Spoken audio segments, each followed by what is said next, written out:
So in times of my faith life where I've struggled, and it's not been like roses ever since I decided to believe. Like I go through periods of pretty intense doubt. Something that helps me a lot is how you have your church community that you go to, but you've also got your close friends. This goes back to Aristotle, book 8 of Aristotle's Ethics. He says you got 3 kinds of friends you could possibly have. It's important to have all of them, but one category is the most important. So the least important category is he calls friends of utility. So people that you hang out with because they help you get something that you want.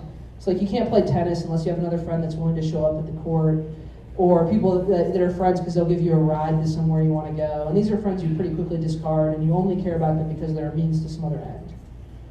So it's okay to have some of those. You also have friends of pleasure. So this is what we normally think of with friendship, of like people you spend a lot of time with because they just give you feelings of happiness. You like the same jokes. You like to do the same activities. You just like them. They make you happy. Aristotle says that's an important kind of friendship too, but that's not the most important one. The most important ones he calls friendships of virtue. But these are basically people in your lives who actually might not make you happy all the time, but who care a lot about your soul and your development and your goodness, your eudaimonia, and how close you are to getting that kind of goodness. And they're willing to talk with you pretty frankly about when you're messing it up. But they're also willing to take you seriously and listen to you. And I think in my Christian life, at various phases, having those kinds of friendships where people you can talk about your questions and they take your questions seriously and they care about your good. They want you to have a good life, and you hopefully want the same for them. And you have meals together. And when you start to have these doubts, you don't just bottle it up and think you're going to get the solution on your own, but you share them. And Aristotle thinks that these people are like mirrors to us, that they help us see things that we're just incapable of seeing in ourselves. And I think that's a huge part of the Christian life, is finding those kinds of people, and hopefully you find yourself in an environment where they're around, but they're not always easy friendships to maintain.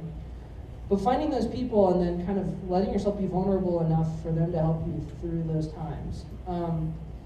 It's a real gift if there are people like that in your life. And sometimes you go through phases where there's not, and you're really in the dark night where you've got to do it yourself. But I think certainly for people in school or who are away from their families, this is the biggest challenge, is finding those kinds of people. And then it's a matter of habit.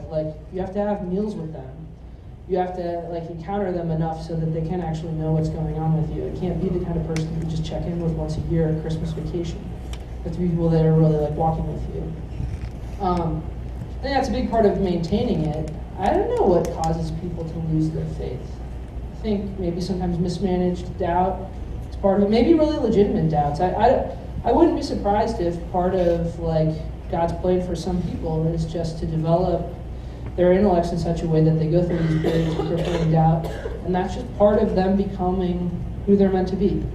And so if that's happening, the best you can do is follow your conscience. But I would say make sure you're not deluding yourself. One thing good friends help you do, these kind of virtuous friends help you do, is realize when you're lying to yourself about who you are, and when you're not taking yourself seriously.